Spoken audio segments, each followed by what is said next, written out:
Diz assim a palavra de Deus. Versículo 3. Disse o rei a Aspenaz, chefe dos seus eunucos, que trouxesse algum dos filhos de Israel, tanto da linhagem real como dos novos, jovens, sem nenhum defeito, de boa aparência, instruídos em toda sabedoria, doutos em ciências, versados no conhecimento, e que fossem competentes para assistir no palácio do rei, que lhes ensinasse a cultura e a língua dos judeus. Versículo 8. Resolveu Daniel firmemente não contaminar-se com as finas iguarias do rei, nem com o vinho que ele bebia. Então pediu ao chefe dos eunucos que lhes permitisse não contaminar. Amém? Amém? Amém. Quem está vivo dá glória. Vira para a pessoa que está ao seu lado, diga assim para ele ou para ela. Diga com fé. Diga, meu irmão. Tá bom, mas pode ficar melhor. Diga, meu irmão.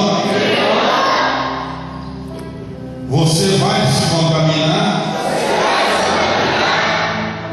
Diga, você quer ser diferente? Diga, você quer ser contaminado? Quem quer ser diferente, dá glória a Deus e aplauda o Senhor Jesus. Se é para Jesus estar fraco, Ele não sofre, Ele merece. Aleluia, tome assento.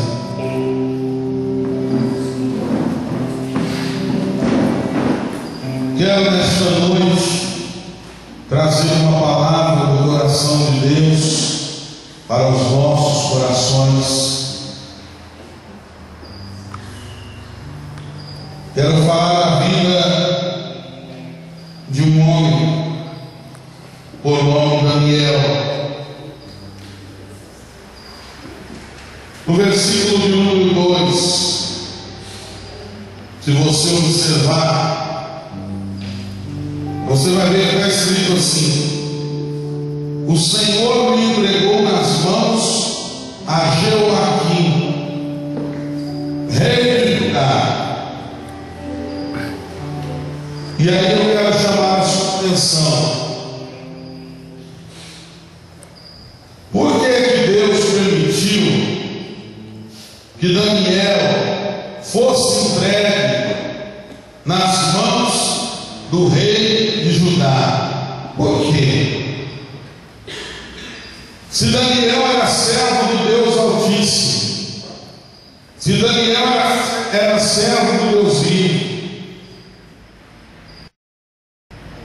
se Daniel servia a um Deus verdadeiro, por que que Deus permitiu que Daniel passasse pelo que ele passou naquele momento?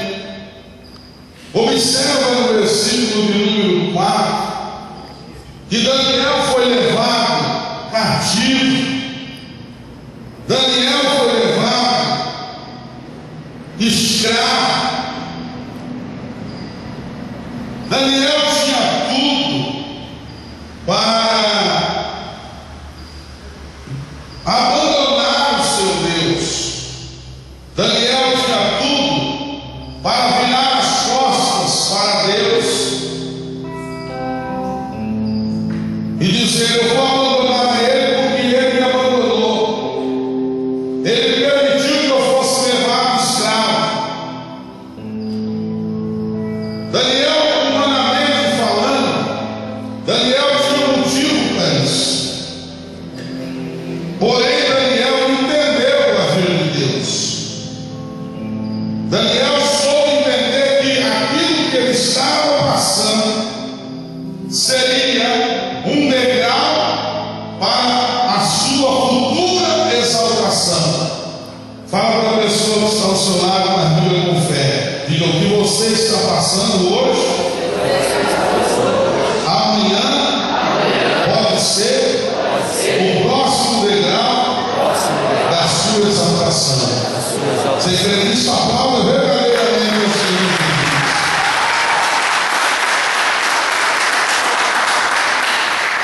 Daniel foi levado cativo. Ele tinha tudo para se revelar contra Deus. Ele tinha tudo para dizer: eu vou abandonar esse Deus porque ele permitiu que eu fosse escravo. Eu estava livre, ele me entregou na mão dos meus inimigos. Daniel, chegando lá, Daniel observou que algo diferente na vida dele poderia acontecer. Ô irmão, presta atenção numa coisa.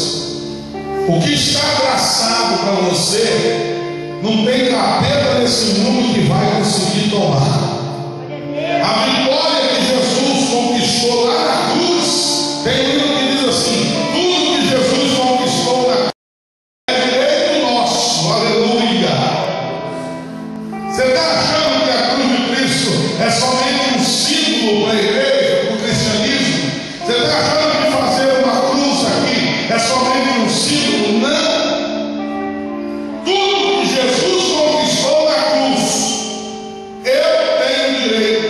Você tem direito em nome do Senhor Jesus. Fala para a pessoa que está ao seu lado: eu tenho direito. Diga: eu estou aqui esta noite, passando pela prova, mas eu tenho direito a muitas vitórias. Você crê nisso? Aplauda verdadeiramente ao Senhor Jesus.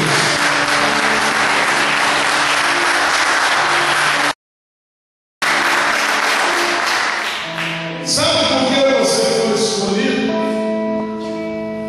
Sabe por quê?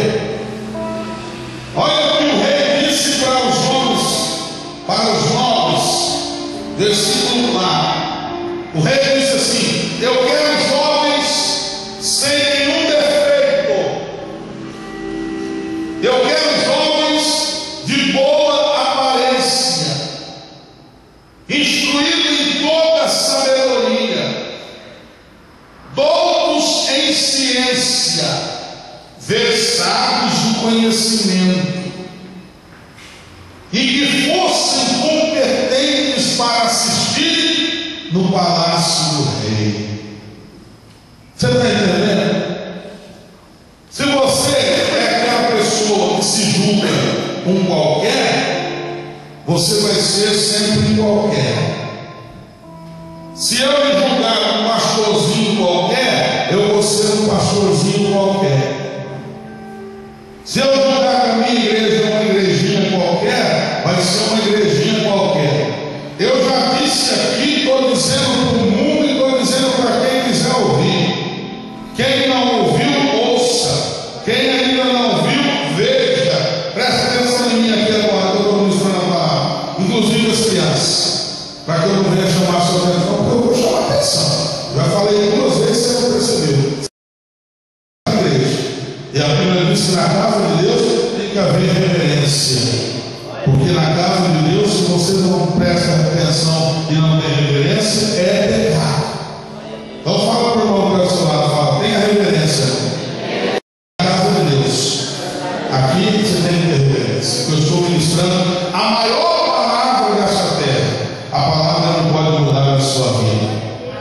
Quem não ouviu ainda, se prepare. Eu vou ser o que eu determinar ser. Se eu determino ser um pastorzinho qualquer, eu sou um pastor qualquer. Mas se eu determino ser um pastor da maior igreja de Araçoiaba da Serra, pode ter certeza, passa 1 ano, passa 2, passa 3, a promessa de Deus vai cumprir na minha vida.